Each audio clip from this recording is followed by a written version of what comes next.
Hi, I'm Matt Moran. Welcome to Kitchen Tales. There's nothing I like more than catching up with mates while I cook for them in my kitchen. It's where all the best stories are told. Today I've invited a friend into my home to chat about their lives. I've done some digging into their favourite food memories, and while we chat, I'll be whipping up something delicious inspired by their stories. Sometimes what I come up with might really surprise them. So join us in the kitchen. I'm looking forward to sharing their kitchen tales with you. Oh, wow. Oh, Maddie.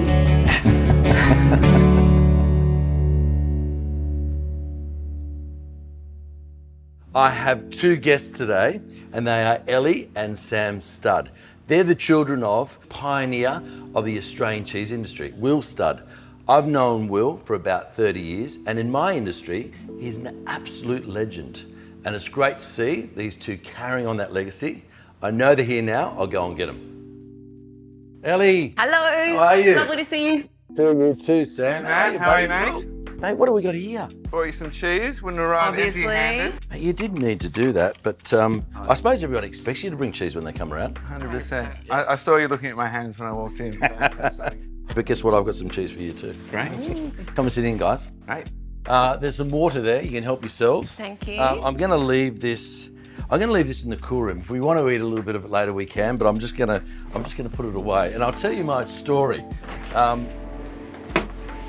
have a cool room, and when I built the house, I put the cool room in, and my partner said I was mad, and it's always full. Now, when I mean full, it's full of cheese quite often, and the reason being, it might have been about 8 years ago, I was having a dinner party here, and I like to bake, and I made a nice dessert, and Sarah said to me, she said, "Do you have cheese?" And I said, "No," and she's like, "You idiot, why don't you have cheese?" And she was being quite serious.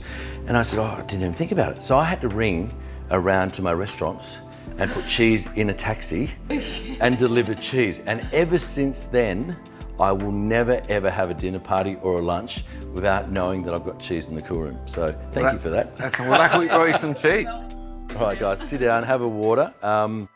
So you guys, were brought up in a house with Will Studd. Like, you had the best cheese in the world every day. We grew up with a little bit of cheddar, and that was about it. Yeah. And Vegemite sandwiches. So your, upbringing must be completely different, where you probably craved, those things that normal people had. Yeah, definitely. I think that when Dad was there, it was always like this most amazing Our fridge would stink. Yeah. Because it would be chock-a-block full of cheese. cheese. Yeah. And then when Dad was away, it was all about the little sneaky treats. Like, there'd be cheese slices, like bigger cheese slices in the back of the fridge. Now, you guys are the youngest two, aren't you? There's a third? Yeah. Who's the third? Fleur. Fleur. She's the perfect one. She's the perfect one? Yep. Yeah. Married, Glad we got kids, that. successful business. And she runs a company called Market Lane, which is kind of Right. a beautiful coffee company that sources coffee from all around the world. She's the coffee of the cheese. She's the coffee of the cheese. Coffee of the cheese. I'm going to give you some little snacks. Now, this is a little bit of tongue-in-cheek. Now, in the 70s and 80s, you'd go, and even probably now still, you go to someone's house, and you'd always have like a little cheese board, and it was a little bit of horrible cheddar. Yeah. It was a little bit of cabanossi, which was just rubbish. Butter. Some French onion dip, some pickled onions. I've got some half decent cheese there, actually. I'm not You going to need tell the you. toothpicks. Yeah, I know, the toothpicks. I know, that's all I'm missing. I've got some cabanossi, Cabana. but this is actually this is made by Romeo, the incredible guy that does all this incredible charcuterie. So that's a little bit more special. That's a segue to my heart, that is. Oh, is it? So I baked a loaf of bread this morning. Just casually. That looks Yeah. beautiful. Ooh. Oh, listen to that. Yeah. She's still hot because I haven't brought it out. Look at that. Wow. Yeah, she needs to cool down a bit. But I'll get a little bit of crust on it so you've got at least some bread. Guys, help yourself. Thanks. A little bit of bread into the Look at that, onion it's dip still steaming. is what I've made too. Can you tell us about the cheese, or is this for us to tell you about? All I'll tell you is that it's Australian. And I'll tell you what it is. It's the Section 28. I was about to say. Yeah, I'll tell you mine. I remember your father lobbying for a cheese to be made by raw milk in Australia. He still is. He still is. He still is. But it was in 2001, I believe. And that's how long I've been around. Yeah, I guess I would have been knee-high to a grasshopper at that point. But in 2001, what he did was he brought in a pallet of Roquefort, which is a raw milk cheese from France, the king of blues. Ended up in this huge court battle. They threatened him with a $100,000 fine or 2 years in jail, at which point Mum was like... I remember that. We were eating dinner and just watching. I just remember Mum's face kind of fading. Like, it got quite serious quite quickly. And so what he did is he got all the media crews around, put it in the back of a hearse, covered it with the French flag, and then threw it in the tip. It's very dramatic and very dated, actually, too. If you're ever bored, you should watch it on YouTube. He's wearing like Matrix glasses and a giant leather trench coat, which was fashionable in 2001. Apparently, you could tell us. I was only very young, but I was around actually. But I do remember that happening. All right, so main course. I'm just going to cut some onion. So pickling liquor, a little bit of wine, some vinegar, some water, sugar. Once you've got that as a base, you can add flavours. So I'll put some chilli in there and some mustard seeds and some peppercorns. I'm going to just quickly pickle this red onion. Now, I want to talk to you about foraging. Yeah. Talk us through it. No, you're telling me about the foraging because you both love to forage? Well, heaps of our childhood memories are like you had to pick your veggies. So it's like when it's broccoli, like you kind of connected to the seasons because you're like picking the broccoli from the garden and you also planting it whenever we planted. Like so before, especially on the weekends, that's when we really got involved with it. Yeah. But we'd go out and it'd be like lunchtime or whatever and you'd go out and pick the broad beans, which was my least favourite vegetable. I love them now. Yeah. And then you'd have to sit down and peel the beans and then you'd have that for dinner and then... With all the caterpillars that were in them. Extra protein. Big, juicy caterpillars in between the broccoli. That reminds me actually, about 3 months ago, we were sitting down for a family lunch. Very similar, obviously we're a little bit older. It was my job to make the salad. So I did a half-assed job of washing the salad, strained it, made the salad. The salad was delicious. We're all sitting at this like sort of long bench like this, and I could feel something in my mouth crawling, and I was like, what is this? It's still alive. And I opened my mouth and these little legs came out of my mouth. And it was a huntsman. Oh, and really? I spat it out and I was like almost having a panic attack and the whole family were just laughing at me. No sympathy. No, not at all. So I'm just going to make a little salad. It's a little bit of purslane, nasturtiums, which you find everywhere up and down the coast, the yellow and the orange flowers. Right. I often, when I go for a run with people, I just pick them up and start eating. They're like, what are you doing? A little bit of sea spray, which is a succulent. And you can actually try a bit of that if you like. I'd like to. And these are the ones that we just call, beach bananas. I think that's my favourite name ever. Yeah. What, beach bananas? Beach banana. I just like the burst of moisture in them. They're yum. Yeah, they're great. And you find them everywhere. Are they native to Australia? All native, yeah, all native. So this is just like a little succulent salad, but the pickled onion is just to give it a little bit of acidity. I'm going to let that cool a little bit. Yeah. And I'm just going to dress it with a little bit of lemon juice and olive oil. And that's it. Easy. I'm going to add some radishes. I love radishes. They're pretty easy to cultivate, aren't they? They're really easy, yeah. I love radish in salads too because it's got that little pepperiness to it. Look at those colours. Beautiful. Yeah. Some nice pinks. Pinks and greens. Grab a lemon. I'm just going to squeeze a little bit of lemon juice in it. So you guys obviously entertain a lot. Yes. And what do you cook? What would you be doing? What's your specialty? To be honest with you, our go-to is still always cheese. It's really easy to do. Not a lot of prep time, and people think you're amazing with not doing much. Yeah, bit of cheese in the oven. And then I experiment with other dishes, of course, but if I'm a bit nervous about what I'm cooking, I always bring out the cheese platter. What? Before. Not a fondue? No, we do like, the vashran in the oven and then people love you only need one kind of rock star cheese to make an amazing, wow dinner party. That's true, actually. Or like a camembert in the oven, always goes down a treat. There's no cheese at our dinner parties. People are like, well, you're not terribly good company, so we might just leave. And that's really old school too, isn't it? Yeah, bring back the old school though. Yeah, absolutely. Guys, I've just got a little bit of good butter there and some chopped tarragon. And I'm just going to put a little bit of mustard seed in there. And I'm just going to make a mustard tarragon butter. So just the butter mixed, and then I'm just going to roll it in Glad wrap and then chill it so I can slice it. And I'm going to put that on the main course. But I've got to ask you, what's your favourite cheese, Ellie? We both have the same favourite. Like, we disagree on a lot of things, but our favourite cheese is Comte.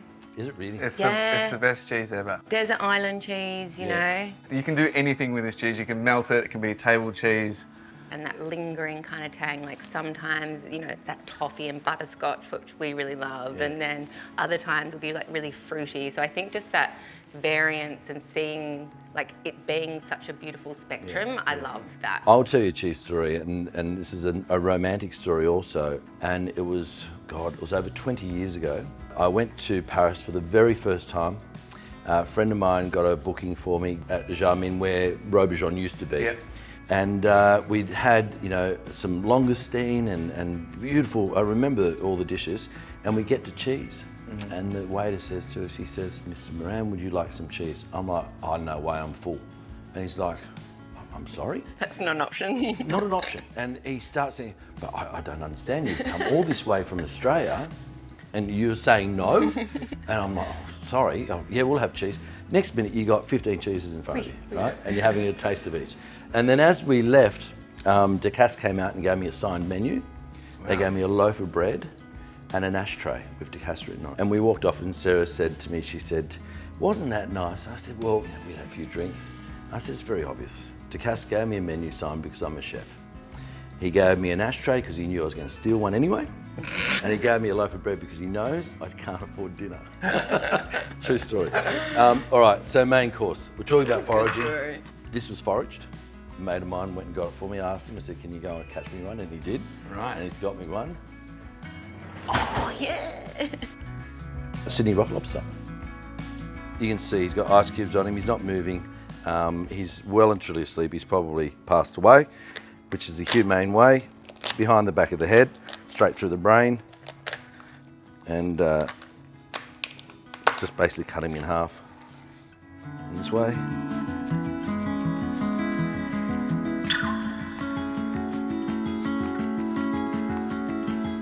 You don't get any fresher than that.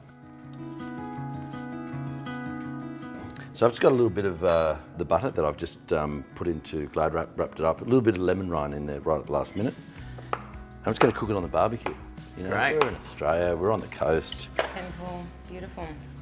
Lots of butter, tarragon over the top, like that. So Matt, have you ever caught a cray yourself? Mate, I have in South Australia. There's TV footage of it too, actually, Sam. I was down at Kangaroo Island, and Oh, beautiful. and we caught some crays, but also some beautiful abalone. That brings back memories. We used to spend a lot of time down the coast on the Mornington Peninsula. Right. And during the season, every weekend we'd go down in our wetsuits, and you felt really cool because you had a little knife on your leg. Yeah, you're like 10, you're like, yeah, let's get dinner. You get them, and then you put them down your wetsuit, and it looked like you had like a six-pack because you put them on your chest. Yeah, you have to get them And then we size. used to get them in and then cook them in kelp Yeah. in the wood-fired oven. Yeah. How do you like to cook your abalone?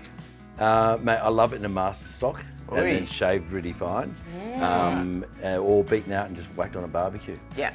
Butter and chili? Yeah, butter. Oh, butter, just butter and garlic. Garlic, Alright. yeah. Can't beat it. Guys, I've got a little table set outside. Great. I'm going to cook some lobster on the barbie. You want to bring that water salad, Ellie? this. Bring the dip. Go. Yeah, absolutely. Why not?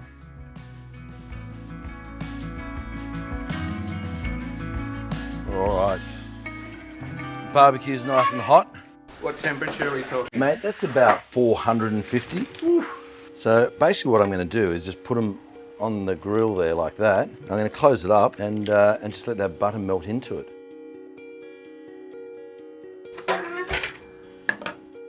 I love cooking shellfish and I love cooking it whole. You know, on a barbecue, really easy. You know, that lobster, it's quite a big lobster, but they only take, 7 or 8 minutes. Can you do like, with meat, how you have the palm test? You probably don't need to do that, but how you have The whole palm thing doesn't really work on me. Right. Last night I was cooking a piece of Wagyu for Harry, and it was a beautiful Westholme Wagyu sirloin.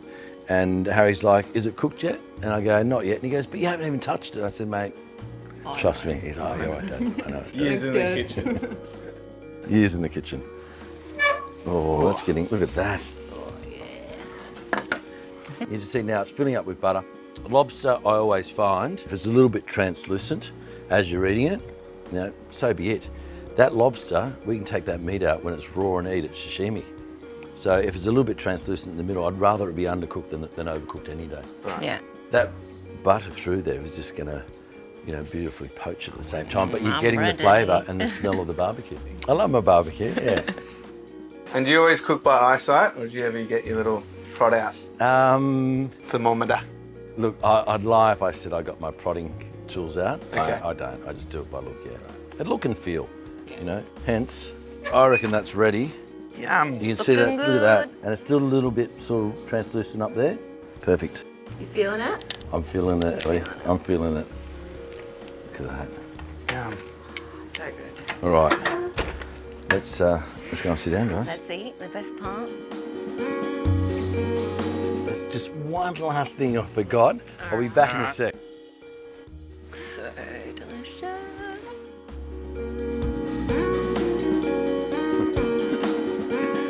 Sorry, guys. Oh, yeah. I love baking. And I thought, what am I going to bake for you guys? But a cheesecake. Very appropriate. Not only is it a cheesecake, it's also, you guys come from Byron Bay. We do? It's a custard apple cheesecake. Amazing. And they're still in season, so it's actually made of It's the love fruit. It's the love fruit, it's for dessert. Guys, I've just got to say, thank you for coming, but thank you for the cheese. We know that's why you invited us. Mate, cheese for lobster, I don't know about that. Fitty. Mate, who cares? Let's get stuck in. Tarragon butter, beautiful forage salad, and of course a cheesecake to finish with. And good company. And good company.